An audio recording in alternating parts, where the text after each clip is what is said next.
Good afternoon, everyone. Oh, thank you all for being here for our last session of the day. So I know it's a long day, but I appreciate you hanging in, and I appreciate you still being here. And I know even more than me, Peter and David appreciate you sticking around and being here. So I have had the fortunate opportunity to see painted dogs in the wild. And the first time was about a year before I met Painted Dog Conservation. So I didn't really know what I was looking at or what I was seeing.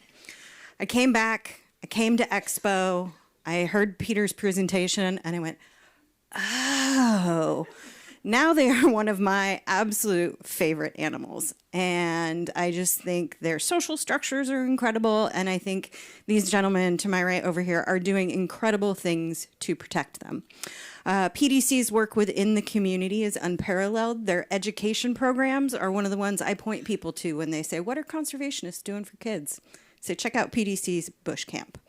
With that, I would like to introduce Peter Blinston and David Kuvoga to talk about their work with the communities and with the dogs in Zimbabwe.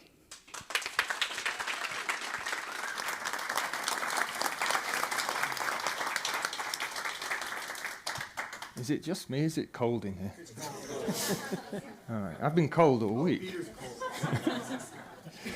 So, yeah, thanks for still being here at the end of the day in this cold room. You've heard a lot today, and I think these last few days, last night, about inspiration, what inspires us, what motivates us to do what we do. 50 years ago, I was watching Jane Goodall on TV with the documentary Solo, which I'm sure a lot of you are familiar with. 40 years ago, I wrote to Ian Douglas Hamilton, he's talking upstairs, I think, which is quite ironic.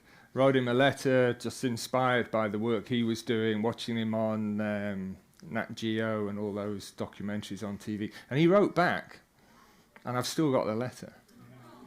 You know, so that was like really emotional last night, watching those two old doppies up there talking and drinking their whiskey, and that was pretty cool. But an organisation like Painted Dog Conservation is not about any one individual. It's not about me. It's not about any one individual. You are all part of Painted Dog Conservation. You're part of our team. In Zimbabwe, we've got 66 staff. Local staff, literally local, like many of the projects, the organisations you've heard today, from the villages that surround us where we work. And that is so critical. That is the future. That investment in building capacity in local communities is our key, critical strategy that we have towards our long-term success goals. And this guy grew up in Wangi National Park. He was literally born into conservation. His father was a warden. They've got different titles now, but the warden, he was one of the senior officers in Wangi National Park and moved all around Zimbabwe. I mean, David was destined to be where he is today. And he is the leader. He is the guy on the ground running PDC on a day-to-day basis. I just shout at him every now and again. He's a very, very determined guy, as this will show you recently. Where's the volume? Running the London Marathon last Sunday.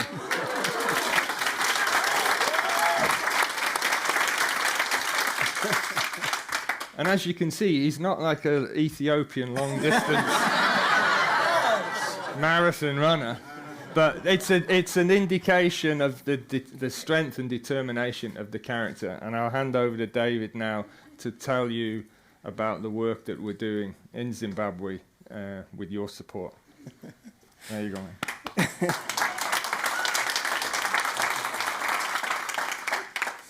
Thank you, Peter. Yeah, I'll continue working out. Point taken.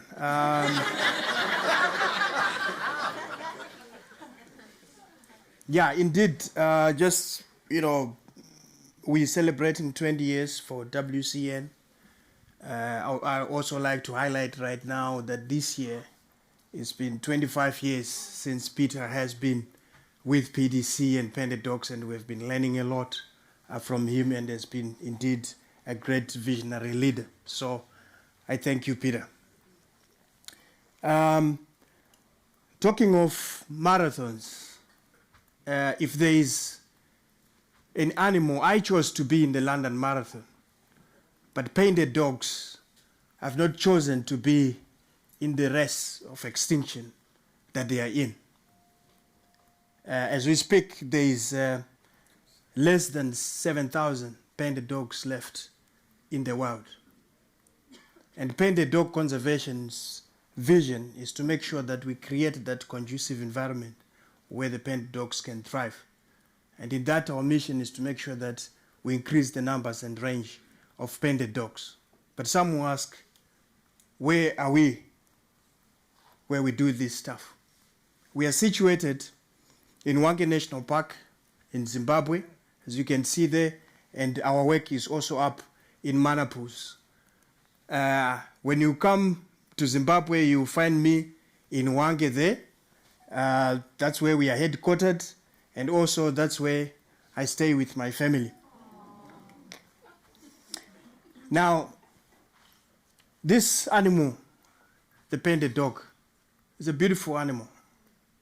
Kelly talked about its social structure, and that usually attracts most people to it. Painted dogs live in packs. They are led by an alpha female. They take care of their pups cooperatively. And when one is injured, they take care of it. There's such organization about them that really attracts most of us to them, especially some of us that have the privilege to really see them in the wild. When there is a kill, it's not chaos when it's time to go feed. Like probably I started to see a bit when we're having the lunch breaks there. There's order to it. They think about the next dog. They think about their pups. They think about that injured dog that they've left at the den. They feed, and then they go back and regurgitate that food to it so that it can heal. Because as you see, it's all about numbers with painted dogs. They know that the other dog is equally important in this pack for the general survival of the pack itself. So the sooner that dog heals, the sooner it can join the pack, and then the sooner it can also join in their hands. Painted dogs are quite playful. There's a lot of playing in the structure so that it enhances the bond that they need in order for them to be successful in the world. So there's a lot of this playing. There's a lot of sounds that they also make. It could be before a hunt or indeed after a kill is made. There's a lot of chattering and that happens, and they connect in that way. A lot of wagging of tails, that also happens. A lot of submissions, that also happen to make sure that the structure is kept, because that order is important to maintain the pack. So it's quite something to watch, really, when you get an opportunity to visit and you're out there in the bush and you observe. Painted dogs are not related at all to our chihuahuas at home. They, deviated in the evolutionary line, and they are a species of its own, which is also quite unique, because that gives them that biological significance in terms of making sure that we protect them even further. They might have these mannerisms like our chihuahuas at home, as you can see there. They scratch, they play, they make these sounds like our dogs, but they're indeed not like our domestic dogs. Some confuse them, of course, with hyenas, but as you can see, there's no resemblance there. On the left, obvious, is the beautiful panda dog, and then on the right you have the hyena. They are not even friends.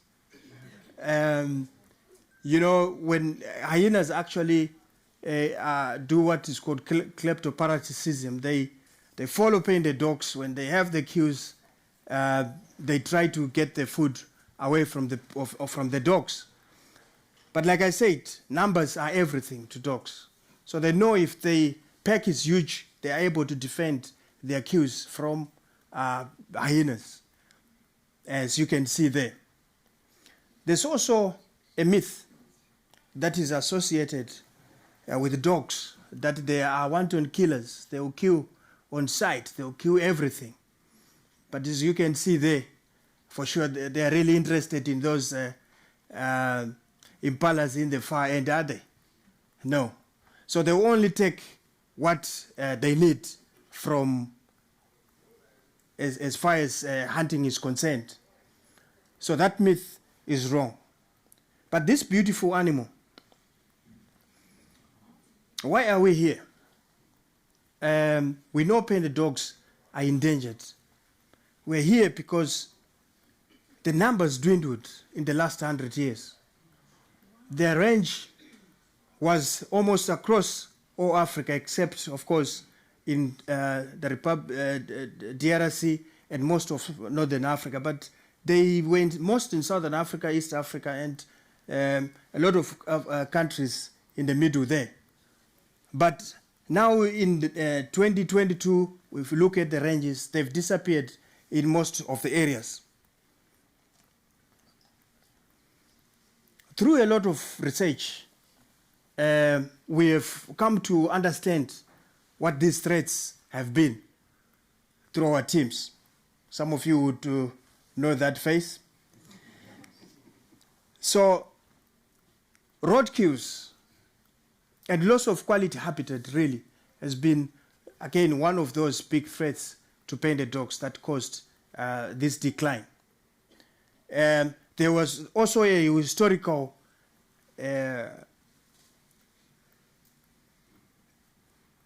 historically, they also had put a bounty on panda dogs, that if you kill a panda dog, you can bring the tail and you'll be paid. This was during the time when a lot of farming was starting to happen in Africa for cattle ranching. And once you kill a panda dog, you could be paid for it. So a lot of numbers went down during that time.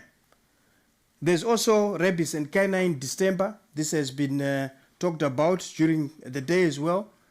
This has affected a lot of other packs also in the areas that we work.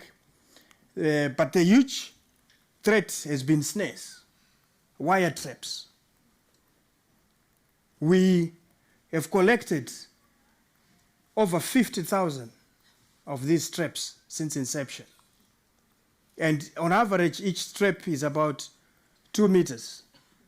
And if we work that out, talking about marathons, if you join those, it's about running 3 of those marathons.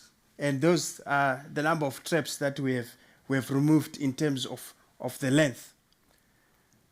We do this, obviously, through putting boots on the ground. This is the immediate threat to dogs, and we have to do something about it. So we have teams that are on the ground so that we can remove these deadly traps. You can see how heinous it is when it gets to the dogs.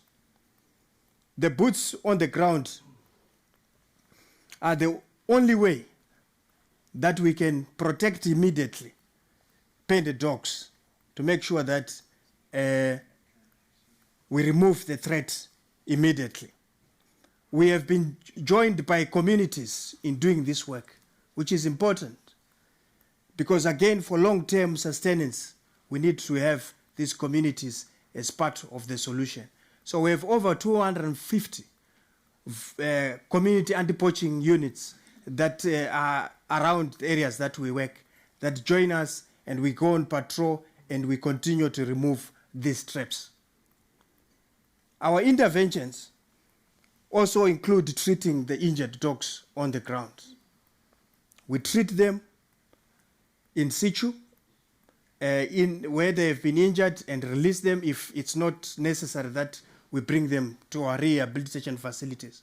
But if it's necessary, we bring them to the rehab facility.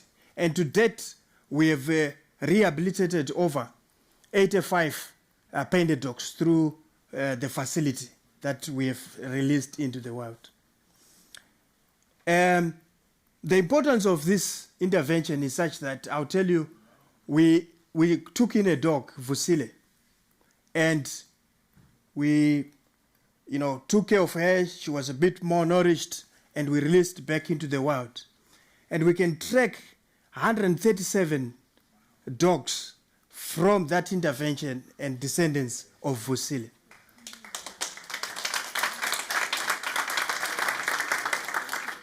So we are there to make sure that where painted dogs need our help as humans who intervene, whether it is, some argue that if it's a natural injury in the wild, we should not intervene.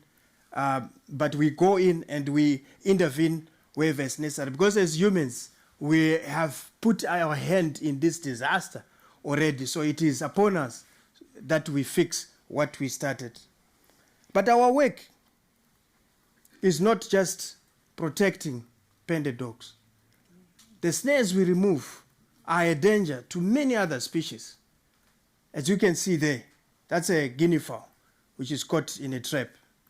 As you can see there, that's a hyena that had been caught in a trap. Our guys on the ground have been involved with recovering elephant ivory, and we are there in this landscape supporting all these systems. There we were decontaminating a cyanide site. Some of you would have heard that most elephants at some point were killed because of the use of cyanide by poachers.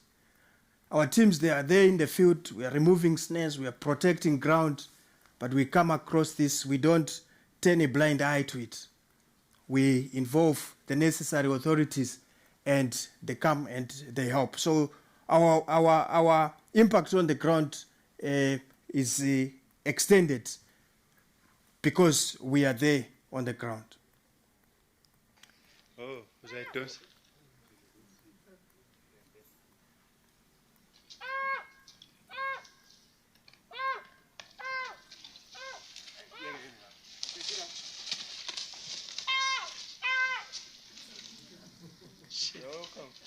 Thank you, thank you. There you go. That's another animal saved. So every day we are on the ground removing these traps, making sure that the landscape is clean, the habitat retains its quality for not only painted dogs to thrive, but also animals which are prey to painted dogs. So that's what the anti-poaching team is doing on the ground. But now for the future, we have to look at the future and how we are going to secure it. These are the immediate things that we are doing with the anti-poaching work. I'll ask you, the level of awareness that is needed for people to view the world differently has to involve a lot of education. And that's something that we do. So where you see a beautiful impala, someone is seeing a nice fatty impala for the pot. Where you're seeing a beautiful tree, someone is seeing a nice log for the fire by the end of the day. So our role, we feel, is also to go and educate and do a lot of awareness in the communities to make sure that the perspective, how we view things, is aligned so that we can achieve our goals. And to do this, indeed, we have the Iganyana Children's Bush Camp, where we bring in 21 local primary schools for a 4-day camp, and they are immersed in conservation education, making sure that they understand the ecosystem, they understand the environment where they live, they understand the importance of protecting wildlife. We introduce them to botany, we introduce them to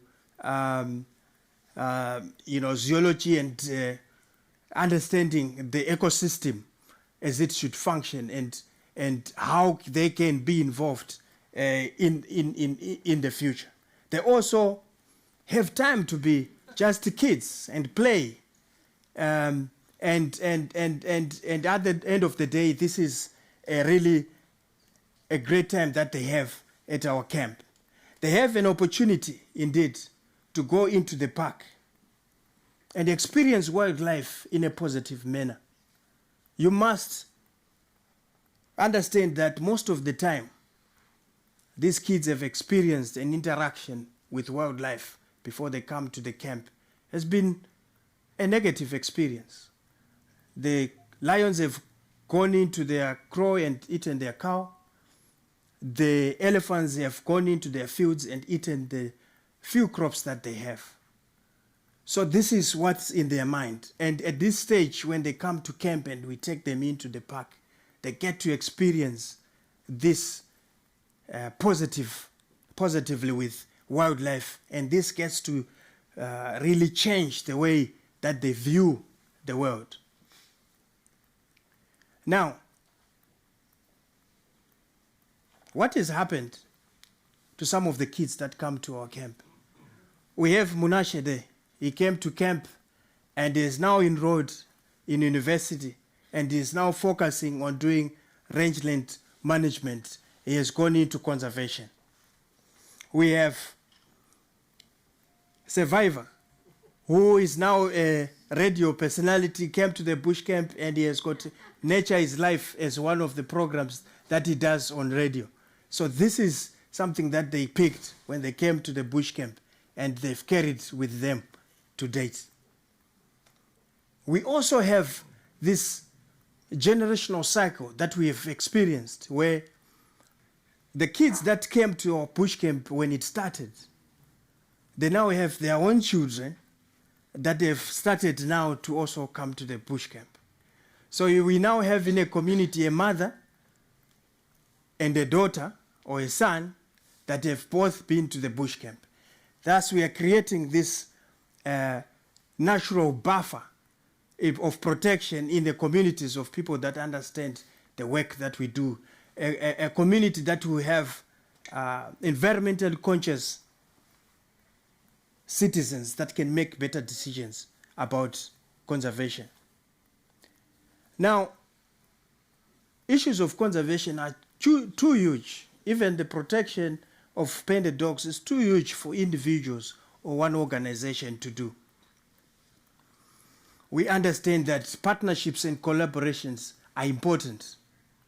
We understand that too well, that we are involved with tour operators, local communities, the Zimbabwe National Parks Forestry Commission, to name but a few.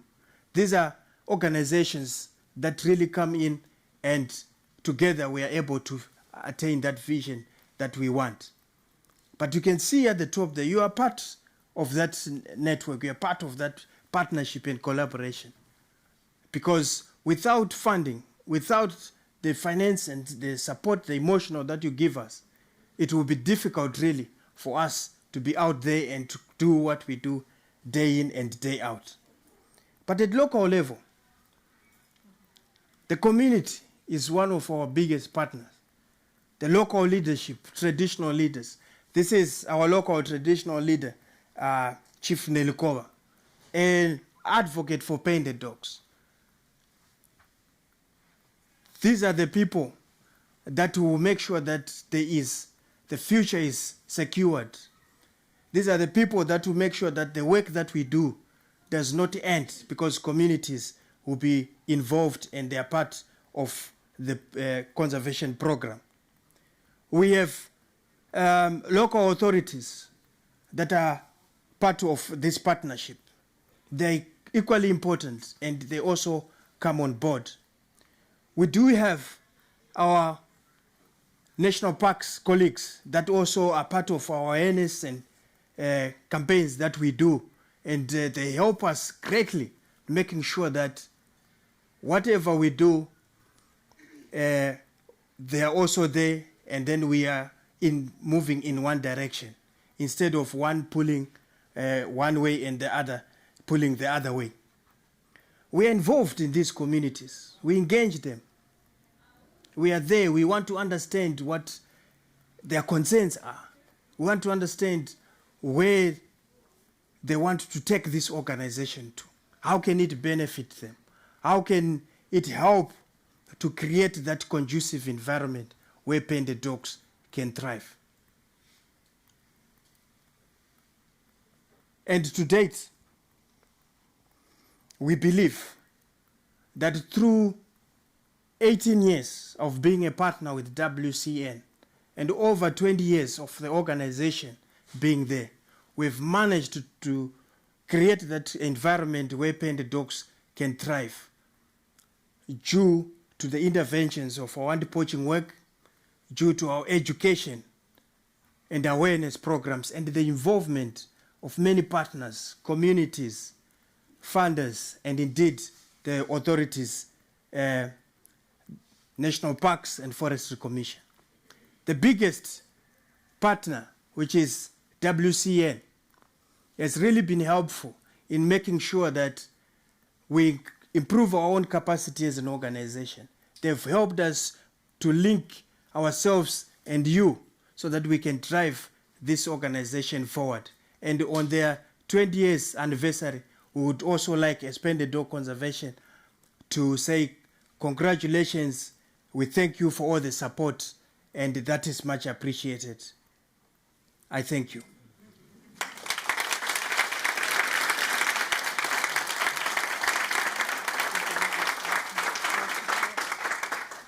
Thanks, David. Is it? What is that? It's a gorilla. Yeah, it's a gorilla. Put the dog. So we have time for a few questions. Anyone? Questions for Peter? Peter, weren't you one of the founders of Painted Dogs? I was. That's what I thought. But I also had a question. You talked about the traps. Now, were the traps set for some other animal than the painted dogs, but they become a victim? True. Yes. So the wire traps are set for antelope. That's your kudu, your impala, and painted dogs are just bycatch. They are not set for them. True, yes. What was, before was another question, what was, just finishing off what David said there, what was really interesting and very significant for us this year is those of you who follow our sort of roller coaster journey maybe more closely, you know about we had to capture this pack of dogs from communal land we did it twice. I think, was it 2017 we did it, and then we brought them to our rehab and we released them and they went back and we had to capture them again and we took them to minor pools and they ended up in community. And we had to capture them again, bring them back to Wangi, what was left of them, and again we released them. And we knew there was going to be an issue when we released them because they were they were habitual livestock killers, and we had to argue quite strongly with national parks who said, just take them, just dump them in the middle of Wangi and that. And we're like, there's no way. They will go back to killing livestock. And as indicated up there when they left minor pools, if we're going to release them, let's release them here. So when they go into communities, because they're going to go into communities that we have been working with for 25 years. And we're going to be able to deal with that situation. And that's exactly what happened. It was just females. We released them with some wild males that came to our rehab. And the actual introduction was really simple and great to see. But the females did keep going into the communities and everything. But the response from the communities was phenomenal. And it's what we all invest in all these years. Laurie's been doing it for even longer than I have. The amount of investment you put into the communities. And there was no issue from the communities. They're like, yeah, well, it's just a goat. It doesn't matter. And actually, they were critical of the people that lost the goats were not working with a fellow partners that we have in there. There's an organisation called Softfoot Alliance that we work very closely with, and they work really in the community teaching them how to herd their cattle and protect their cattle, their livestock and whatever, as well as permaculture programs. And the people that lost the livestock to the goats were not participating in those practices. So everybody was just like, it's your own fault. You don't blame the dogs. There's no issue with the dogs. Look how much we benefit from the dogs. You deal with your livestock as you've been told to deal with it, you know. So it was a hugely positive response, which we can compare to, again, the communities that we don't work with so closely, like this Angua area, sort of right down on the Mozambique border, where these dogs we released into Mana pools, and then they just kind of went down the river and ended up again in this mixed sort of community wildlife area. At least 2 of the dogs got killed there, including the alpha female, and there's nothing, there's no talk, there's no negotiation, there's nothing you can do with those, because you haven't worked with those people for 25 years. And even in other areas of Wangi, the communities that we do engage with, where these dogs came from, that community we've been dealing with for over 20 years, with the kids coming to our bush camp and everything like that. So there was no issue of we're going to kill the dogs. It was just like, they're here. Can you come and help and do something about it? You know. So it really underlines the work that you have been supporting for so many years and the difference that it can make. And it's these long-term investments in local community and developing people like David and our other staff members that is so critical for the future. And we're only doing it because of your support. Thank you. Question? Yeah. There was, just hold on, because I know you ask long questions. There's another one at the back. No, go on. You've got the mic. Yeah. No, in the last discussion, Jane mentioned how parvo affected the domestic dogs that are guarding the livestock and that the cheetah prey on. And then has parvo affected the painted dogs as well? No, we haven't had parvo. We've had, in my 25 years, we've had one outbreak of rabies, really, to speak of. We might have had distemper, but it is a big issue. I mean, we were, for a number of years, we were also involved, and it only stopped with COVID, to be honest. Domestic dog vaccination programs. Cats. Let's not talk about lions, but cats. The number of cats in the villages is incredible, and you can't put a figure on it. But we're quite sure that the transmission of disease, rabies, distemper, is probably from cats and small mammals and things like that into the wildlife. But we haven't had parvo, and we have had disease for sure, and it's there as a ever present threat. Come on, you can ask your question. You've got the mic now. No, it's a short question, actually. All right, Judith. How many of your dogs are collared, and at what rate can you get more collars to collar even more? And can you retrieve collars from your deceased dogs? I've got a list like this long of dogs we've collared that are missing. Currently, there's about we've got 7 packs that we collar. Sometimes we'll collar all the dogs in that pack. So if it's a pack that we know is going to be going into these areas where there's a lot of poaching and that going on, snare set, we'll try and collar all of them with those protective collars. If it's a pack like in Mana pools, they don't run into snares and things. So then it's 1 collar, maybe 2 on the pack. Just to aid the monitoring and things like that. We stick largely to VHF collars, which are hellishly expensive for what they are, because they're just a very old technology and really basic, but they're still like $800 for the things, which is just ridiculous. When I started, probably when I started, they were like $300. They're now $800. GPS collars are like $3,000. And I mean, we've put collars on, they've failed a week later. The best GPS collar we've ever had lasted 10 months, and it should have lasted 22 months. So I'm very, very reluctant to get into that. You could fill this place I bet Laurie's got stories as well. You could fill this place with, and David there was a biologist, we were talking about it, with conservationist biologists or whatever who have got stories about collars. And no more than 50% of those collars actually work effectively, you know. So yeah, and it's hard to. I mean, what Jane was talking about. I mean, trying to fit, you know, it's not like you can't just kind of whistle, and they come, you know. And this, I mean, I got into, you know, and you get the collar manufacturers to say, oh, it's failed. Okay, well, just send it back. You know, it took me a year to put the thing on, and now I don't know where it is because your collar's failed. And are you still the only one that puts on the collars, or have you got a team now? I'm still the only one. We're in a, I guess, fortunate compared to a lot of other countries where Zimbabwe, a non-veterinarian like myself, is allowed to dart and collar animals, but they're not issuing. I mean, I've been doing that 20 years. I'm almost one of the last non-veterinarians that they allowed. They will renew my license, but they won't give. Like David, we would love to get on the course, but there's no point because they will not give him a license now.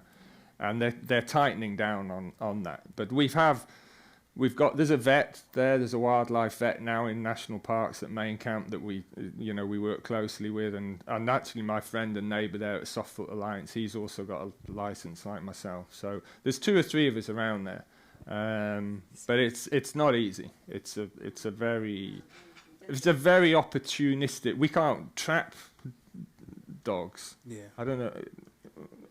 We've never tried, to be honest. It's very opportunistic. So, you know. Is there any more questions? Yep. Yeah, I have one question. Thank you so much. Great talk. Always very interesting to learn about wild dogs. So I think 2 positives. I think, firstly, it's great that Zimbabwe has such a great painted dog population. And also that Zimbabwe is coming back in many ways on the tourism front from in recent years. But I think obviously that's caused some issues as well. And we travel to Mana Pools quite frequently, and this year the dogs, the alpha female lost her litter again, and the numbers seem quite low there. And obviously, there's a number of reasons behind that. Some have surmised that with the rise in tourism and more commercial operators around den sites, it could be a question of limiting, people walking around and the sort of crush of tourism around wild dog den sites, given their vulnerability to other predators such as hyenas and lion. And I'm just wondering, my question is sort of how are you managing the uptick in tourism in Zimbabwe of recent times in terms of how it affects wild dog behavior? And are you working with a lot of the tour operators and tourism space to sort of limit the impact that people are going to be having on the wild dogs? Yeah, you're really up to date, aren't you? Yeah, we were there like a month ago. Oh yeah, yeah. I was so. Yeah, Mana Pools. It's any of you. I mean, a lot. Don's been, Dave, Stuff and Pee Wee've been there. There's many people. Where's Peter's been there? Anyway, Mana Pools is right in the north of Zimbabwe, and it's got its own particular set of very, unusual circumstances. The main one being you can walk. You can fly there now, and you can get in your car or land. You may never have been anywhere near Africa in your life, and you're allowed to walk. How? I never understand why there's not people just killed en masse every week. But it's actually very rare that happens. The majority of people walk with professional guides, and the majority of the professional guides in Zimbabwe are absolutely superb. I mean, we work very closely with our friends here at Wilderness Safaris, Africa Bush Camps, but there's a lot of independent operators as well. Again, the majority extremely professional. But I was there when that whole thing... So what happened... the main study pack on the floodplain, the main pack which we study, on the floodplains of minor pools gets so much pressure from people, and you want people to want to see the dogs. And we try and work with them, Zambezi Society and national parks and everything, and we've come up with protocols and guidelines and everything like that. But the pressure is immense. I mean, you obviously you saw it yourself. I mean, I was up there when that happened, and we knew that female was about to den. The alpha male had been, we think, was killed early in the year. Another male came in June. They were mating on the 9th of July. You do the math, and I'm like, they're going to have pups. This is like, we saw her on Wednesday. She was like massively pregnant. And we did the math, and we're like, she's going to have pups on Friday. She denned on Friday. We knew roughly where it was from the telemetry. And straight away, the operators, and one or two in particular, wanted to go to the den. Where's the den? We're not telling you where the den is. We just look, at least give it a month until the pups emerge from the den. Let them settle down. No, they're in there. They're in there. They're in there. That was Friday. Monday, she spent the whole day away from the den, and we decided there's something wrong here. She went back Tuesday morning, Tuesday afternoon. She was there. Wednesday, she was 2.5 kilometers from the den in a straight line and never went back. And we sent our researcher in with national parks now to see what was going on. Was it lions? What was happening there? All there was just footprints, all human footprints. And we know the individual right at the mouth of the den and everything like that. I cannot say with 100% that is why she abandoned the den. I say beyond reasonable doubt, then I think that's why she abandoned the den. And we're working with parks on it and trying to get absolutely most of the operators were outraged and up in arms about it. Controlling it is something else, because the only people that can control it are those same individuals, And they talk about pressure from their clients and stuff like this. That isn't true. Because if you explain to your client, this is the consequence and impact, they don't want to go to the den. We go to the den, but the dogs might die, but should we go? They're not going to go. But thankfully, the majority are phenomenally professional in what they do, and none more so than wilderness safaris. So you want to go to Mana Pools or Wangi or Zimbabwe or Botswana, wherever, go with wilderness safaris. Yep, another question. Do you have consequences to people that do that? The poor Not legal operators? ones, no. No, but to be honest, from the professional guide association, and they are astonishingly professional.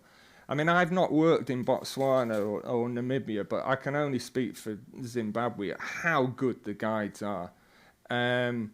There's been a lot of talk, people losing their licenses, being fined, all sorts of things. I don't know. We've got a big meeting on the 25th of October when I get back, which will be kind of interesting, to see what happens. Great. Thank you. Thank you.